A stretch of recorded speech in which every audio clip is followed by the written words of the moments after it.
যেকোনো মূল্যে নির্বাচনী প্রতিশ্রুতি বাস্তবায়নের অঙ্গীকার প্রধানমন্ত্রীর।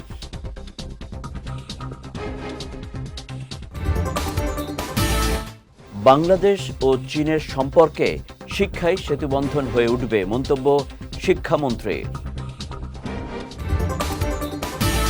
এবং জনপ্রিয় সিদ্ধান্তের পেছনে না ছুটে সঠিক সিদ্ধান্ত নিতে হবে বিচারকদের আইনমন্ত্রী।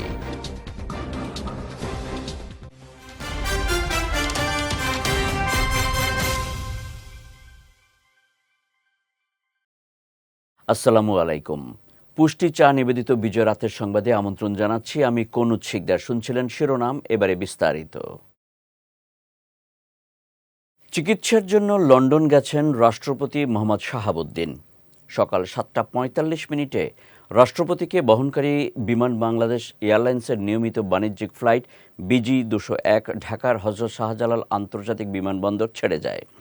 বিমানবন্দরে আইন, বিচার ও সংসদ বিষয়ক মন্ত্রী মোহাম্মদ আসাদুজ্জামান, ডিপ্লোম্যাটিক কোরের ডিন ইউসুফ ওয়াই রমাদান, যুক্তরাজ্যের হাইকমিশনার সারা কুক, প্রধানমন্ত্রী ও রাষ্ট্রপতির কার্যালয় এবং পররাষ্ট্র মন্ত্রণালয়ের ঊর্ধ্বতন কর্মকর্তারা রাষ্ট্রপতিকে বিদায় জানান। চিকিৎসা শেষে আগামী 18 মে রাষ্ট্রপতির দেশে ফেরার কথা রয়েছে। বিগত সময়ে দেশের মানুষকে দেয়া প্রতিটি প্রতিশ্রুতি বাস্তবায়নে দৃঢ় অঙ্গীকার ব্যক্ত করেছেন বিএনপি চেয়ারম্যান ও প্রধানমন্ত্রী তারেক রহমান। তিনি বলেছেন, বিগত সময়ে মানুষকে যে প্রতিশ্রুতি দেয়া হয়েছে তা যে কোনো মূল্যে বাস্তবায়ন করা হবে। আজ রাজধানীর ফার্মগেটের কৃষিবিদ ইনস্টিটিউট মিলনায়তনে বিএনপি সহ 3টি অঙ্গ সংগঠনের জেলা নেতৃবৃন্দের সঙ্গে আয়োজিত মতবিনিময় সভায় তিনি এসব কথা বলেন। বিগত জাতীয় নির্বাচনের চ্যালেঞ্জ উল্লেখ করে প্রধানমন্ত্রী বলেন, জাতীয় নির্বাচন যে কতটা কঠিন ছিল সেটা সবাই অনুভব করেছে। তিনি আরও দাবি করেন, নির্বাচনে দেশের মানুষ বিএনপির পক্ষে এবং দলের প্রতিশ্রুতির পক্ষে ব্যাপক সমর্থন দিয়েছে।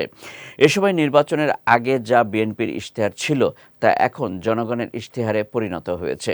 এ সময় সরকার পরিচালনার ক্ষেত্রে দলের নেতাকর্মীদের ভূমিকার ওপর গুরুত্ব আরোপ করে তারেক রহমান বলেন, বিএনপি সহযোগিতা না করলে সরকার সহজে চলতে পারবে না।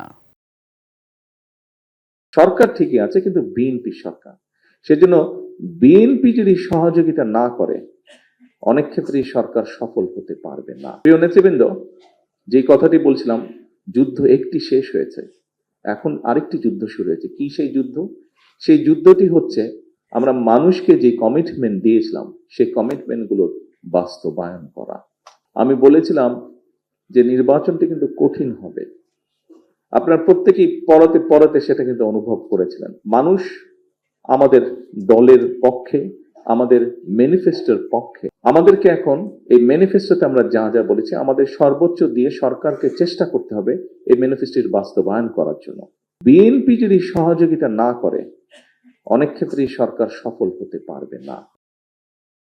বাংলাদেশ ও চীনের সম্পর্কে শিক্ষাই সেতুবন্ধন হয়ে উঠবে বলে মন্তব্য করেছেন শিক্ষামন্ত্রী ডক্টর আ.ন.ম এহসানুল হক মিলন।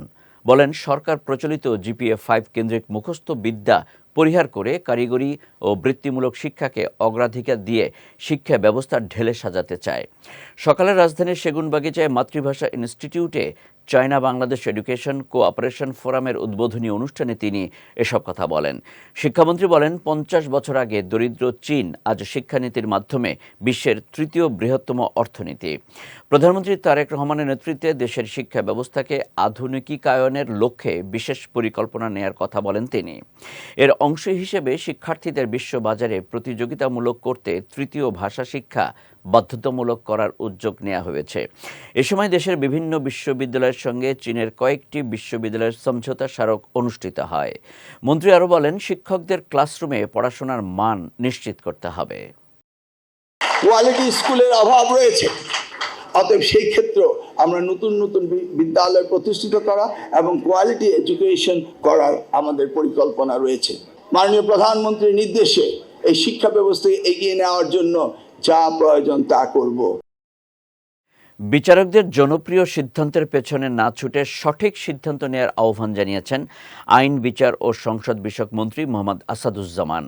আজও রাজধানীর বিচার প্রশাসন প্রশিক্ষণ ইনস্টিটিউটে বিচার বিভাগীয় কর্মকর্তাদের ওরিয়েন্টেশন কোর্সের উদ্বোধনী অনুষ্ঠানে প্রধান অতিথির বক্তব্যে তিনি এই আহ্বান জানান। আইনমন্ত্রী বলেন, একজন বিচারককে স্বাধীন চিন্তা ও চেতনা নিয়ে বিচারিক ক্ষমতা প্রয়োগ করতে হবে। অনুষ্ঠানে বিচার বিভাগের ঊর্ধ্বতন কর্মকর্তারা উপস্থিত ছিলেন। একটি প্রতিষ্ঠান কতটা মেরুদণ্ডহীন এবং কতটা পরাধীন হতে পারে, এরকম বিচার বিভাগ চাইনি। একজন বিচারকের স্বাধীনতা তার মনের মধ্যে, একজন বিচারকের স্বাধীনতা তার কলমের মধ্যে, একজন বিচারকের স্বাধীনতা তার চিন্তায়, চেতনায়। সে স্বাধীন আছে কিনা সেইটা হলো সবচেয়ে মুখ্য বিষয়। আমাদের এটা হলো যে আপনারা আপনাদের জায়গা থেকে আপনার ফাংশনটা প্রপারলি করেন। আমরা জুডিশিয়ারিকে মানুষের আস্থা, ভরসা, বিশ্বাসের একটা জায়গা নিতে চাই। আমরা চাই মানুষের আস্থা বিচারকদের কাছে ফিরে আসুক। জনপ্রিয় সিদ্ধান্তের থেকে সঠিক সিদ্ধান্ত নেওয়ার চেষ্টা করবেন। আমরা আপনাদের পাশে থাকার চেষ্টা করব। Both financial and intellectual corruptions will be duly taken care of. এটা আমাদের অঙ্গীকার। দল, মত ও ধর্ম নির্বিশেষে মানুষের নিরাপত্তা নিশ্চিতে ভারতের প্রতি আহ্বান জানিয়েছেন জামায়াতের আমির ডাক্তার শফিকুর রহমান। 7 দিনে থাইল্যান্ড ও জাপান সফর শেষে আজ দেশে ফিরে হযরত শাহজালাল আন্তর্জাতিক বিমানবন্দরে ফিরে সাংবাদিকদের এসব কথা বলেন তিনি। বিরোধী দলীয় নেতা বলেন, যুক্তরাষ্ট্রের সঙ্গে অনেকগুলো অসম চুক্তি আছে যা পর্যালোচনা করা হচ্ছে। ডাক্তার শফিকুর রহমান আরও বলেন, বাংলাদেশে ক্যান্সার ইনস্টিটিউট ও হাসপাতাল করার জন্য জাপানকে অনুরোধ করা হয়েছে। তারা ইতিবাচক সাড়া দিয়েছে। বলেন, থাইল্যান্ডে চিকিৎসারত আহত জুলাই যোদ্ধারা গণভোটের পূর্ণ বাস্তবায়ন চায়।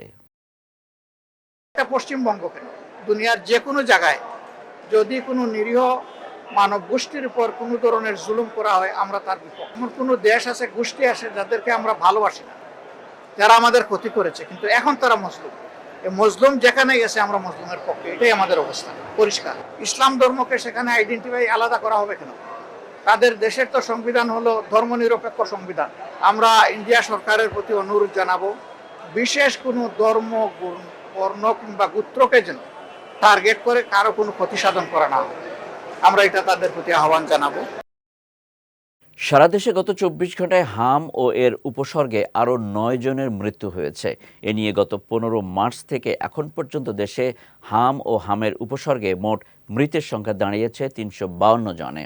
শনিবার স্বাস্থ্য অধিদপ্তরের নিয়মিত প্রতিবেদনে এই তথ্য জানানো হয়। প্রতিবেদনে বলা হয়, গত একদিনে নতুন করে 1435 জনের শরীরে হাম ও এর উপসর্গ শনাক্ত হয়েছে। এর মধ্যে 489 জনের হাম নিশ্চিত করা হয়েছে এবং 946 জনের মধ্যে উপসর্গ দেখা গেছে। স্বাস্থ্য অধিদপ্তর আরও জানায়, সারা দেশে গত 15 মার্চ থেকে শনিবার পর্যন্ত হামের উপসর্গ নিয়ে মোট 33,631 জন হাসপাতালে ভর্তি হয়েছেন। তাদের মধ্যে এ পর্যন্ত সুস্থ হয়ে বাড়ি ফিরেছেন 29,746 জন। এবার পুষ্টি চিনি গুঁড়া চাল নিবেদিত জেলা সংবাদ।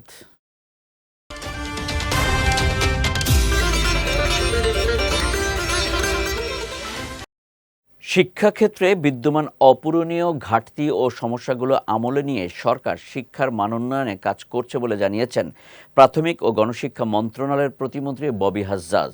সকালে কক্সবাজার জেলা শহরের রুমালিয়াছড়ার লিডারশিপ ট্রেনিং সেন্টারে pre primary and primary education improvement project in Cox's Bazar শীর্ষক প্রকল্পের আওতায় স্কুল ফিডিং ও প্রকল্প কার্যক্রম বাস্তবায়ন বিষয়ক দিনব্যাপী কনফারেন্সে প্রধান অতিথির বক্তব্যে তিনি একথা জানান।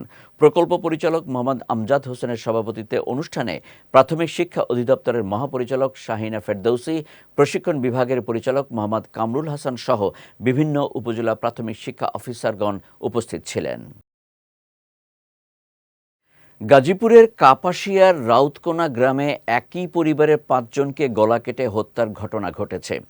সকালে রাউতকোনা গ্রামের প্রবাসী মনির হোসেনের বাড়িতে এই ঘটনা ঘটে। বিষয়টি নিশ্চিত করে কাপাসিয়া থানার পরিদর্শক জুবায়ের হোসেন জানান, সকালে বাড়ির ভেতরে রক্তাক্ত অবস্থায় মরদেহগুলো দেখতে পেয়ে এলাকাবাসী পুলিশে খবর দেয়। পরে পুলিশ ঘটনাস্থল থেকে মরদেহগুলো উদ্ধার করে। নিহতরা হলেন ফোরকান মিয়ার স্ত্রী শারমিন, মেয়ে মিম, মারিয়া, ফারিয়া এবং ফোরকানের শালক রসুল মিয়া। এই ঘটনার পর থেকেই অভিযুক্ত স্বামী ফোরকান মিয়া পলাতক রয়েছে। এদিকে ওই পুলিশ কর্মকর্তা আরও জানায়, মরদেহের পাশ থেকে বেশ কিছু কাগজ উদ্ধার করেছে আইনশৃঙ্খলা বাহিনী। কাগজের সূত্র ধরে পুলিশ জানতে পারে, স্ত্রীর বিরুদ্ধে থানায় এর আগে 10 লাখ টাকা আত্মসাতের অভিযোগ করেছিলেন ফোরকান হোসেন। একই সঙ্গে অভিযোগপত্রে পরকীয়ার বিষয়টিও উল্লেখ করেন অভিযুক্ত। স্ত্রীর পরকীয়া এবং 10 লাখ টাকা আত্মসাতের কারণে এমনটা ঘটিয়েছে ফোরকান, এমন ধারণা পুলিশের। কৃষকের কষ্টের ফসল হারানোর বেদনা অনেক বলে মন্তব্য করেছেন কৃষি, মৎস্য ও প্রাণী সম্পদ মন্ত্রণালয়ের মন্ত্রী মোহাম্মদ আমিনুর রশিদ। দুপুরে ব্রাহ্মণবাড়িয়ার নাসিরনগর মেদির হাওর পরিদর্শনকালে এই মন্তব্য করেন তিনি। বলেন, দেশের ৭৫% মানুষ কৃষির সঙ্গে সম্পৃক্ত। তাদের কষ্টে ফলানো ফসল হারানোর বেদনা অনেক। এ সময় সরকারের মূল লক্ষ্য কৃষকদের অর্থনৈতিকভাবে সমৃদ্ধ করা বলে তিনি মন্তব্য করেন। এ সময় কৃষকদের উন্নয়নে সরকার বহুমাত্রিক পরিকল্পনা নিয়ে রেখেছে বলেও জানান মন্ত্রী।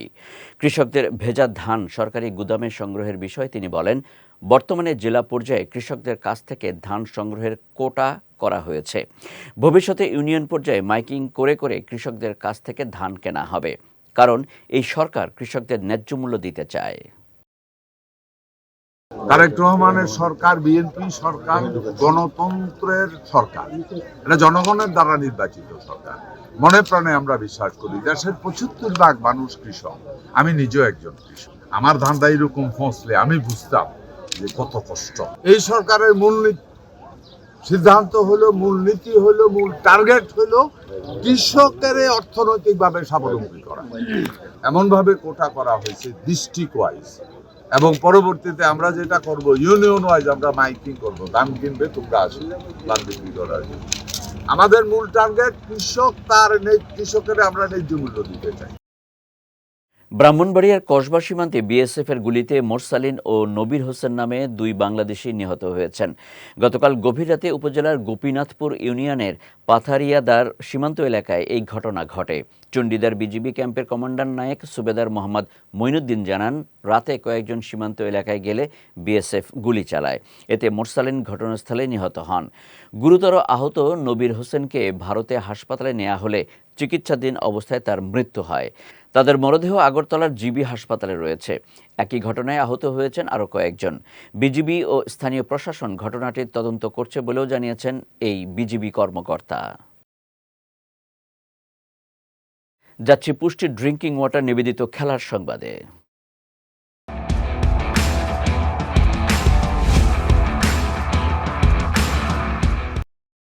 নিউজিল্যান্ড সিরিজে দুর্দান্ত বোলিং করে আইসিসির এপ্রিল মাসের সেরা ক্রিকেটার মনোনয়ন পেয়েছেন বাংলাদেশের তরুণ পেসার নাহিদ রানা। ঘরের মাঠে কিউইদের বিপক্ষে 3 ম্যাচের ওয়ানডে সিরিজে নাহিদ শিকার করেন 8 উইকেট। মিরপুরে দ্বিতীয় ম্যাচে 32 রানে 5 উইকেট নিয়ে একাই গুড়িয়ে দেন নিউজিল্যান্ডের ব্যাটিং লাইন আপ। তার দারুণ পারফরমেন্সে 2-1 ব্যবধানে সিরিজ জেতে বাংলাদেশ, আর নাহিদ হন সিরিজ সেরা। আইসিসির সংক্ষিপ্ত তালিকায় নাহিদের সঙ্গে আছেন ওমানের যতীন্দর সিং এবং সংযুক্ত আরব আমিরাতের অজয় কুমার। এপ্রিল জুড়ে ব্যাট বলে অসাধারণ পারফরমেন্স দেখিয়েই এই 3 ক্রিকেটার জায়গা করে নিয়েছেন মাস সেরার দৌড়ে। ব্যর্থ মৌসুম শেষে রিয়াল মাদ্রিদের কোচ হিসেবে আলভারো আর বেলোয়ার এর স্থান এমনিতেই নড়বড়ে। তার উপর সম্প্রতি ফেদে ভালভার্দে ও অরেলিয়ান চুয়ামেনির ঘটনা ভালোভাবে সামাল দিতে পারেননি। মারামারিতে জখম হয়ে ভালভার্দকে হাসপাতালেও যেতে হয়েছিল। সব মিলিয়ে আর বেলোয়ার বিদায়ের ঘণ্টা বেজে গেছে। নতুন কোচ নিয়োগের প্রক্রিয়া আনুষ্ঠানিকভাবে শুরু না করলেও রিয়াল মাদ্রিদ চূড়ান্ত সিদ্ধান্ত নিতে পারে রোববারের বার্সেলোনা ম্যাচ শেষে। হারলেই গত কয়েক সপ্তাহ ধরে চলা প্রস্তুতির কাজ চূড়ান্ত রূপ পেতে পারে। তবে মার্কার প্রতিবেদন বলছে, রিয়ালের সম্ভাব্য প্রার্থীদের তালিকাও এখন ছোট হয়ে এসেছে। তালিকার শীর্ষে আছেন Portuguese coach Jose Mourinho. Mauricio পচেত্তিনোর নামও আলোচনায় আছে এবং তাকেও পছন্দ করেন ফ্লোরেন্তিনো পেরেজ। এদিকে জনপ্রিয়তার দিক থেকে মরিনহোর ওপরে কেবল ইয়র্গেন ক্লপ ও জিনেদিন জিদান। অন্যদিকে ফ্রান্সের বর্তমান কোচ দিদিয়ের দেশামের নামও আলোচনায় রয়েছে। দলের ফরাসি খেলোয়াড়দের সঙ্গে তার ভালো সম্পর্ক এবং কোচ ও খেলোয়াড় দুই ভূমিকাতেই সফল ক্যারিয়ার তাকে শক্তিশালী প্রার্থী বানিয়েছে। এছাড়া লিওনেল স্ক্যালোনির নামও এসেছে, যদিও ক্লাব ফুটবলে তার সীমিত অভিজ্ঞতা তাকে কিছুটা পিছিয়ে দিয়েছে। পুষ্টির চা নিবেদিত বিজয় রাতের সংবাদ শেষ করার আগে শিরোনামগুলো দেখে নিচ্ছি আরও একবার।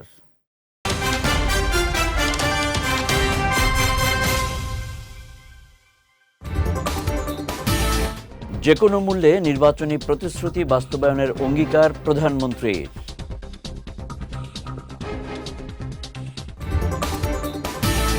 বাংলাদেশ ও চীনের সম্পর্কে শিক্ষাই সেতুবন্ধন হয়ে উঠবে, মন্তব্য শিক্ষামন্ত্রীর।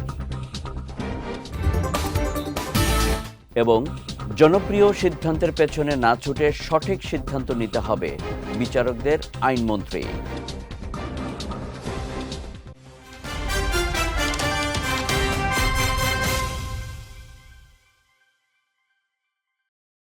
বিজয় রাতের সংবাদ শেষে আজকের মতো আমি কনুজ শিকদার আপনাদের কাছ থেকে বিদায় নিচ্ছি। আগামীকাল একই সময় নতুন সব খবর দেখতে চোখ রাখুন বিজয় টিভিতে। এছাড়াও আজকের বিজয় রাতের সংবাদের ভিডিও দেখতে পারেন আমাদের ইউটিউব এবং ফেসবুক পেজে। আমাদের ইউটিউব হলো youtube.com/bijaytvofficial এবং আমাদের ফেসবুক পেজ হলো facebook.com/bijaytvlimited। এতক্ষণ সঙ্গে থাকার জন্য ধন্যবাদ সবাইকে।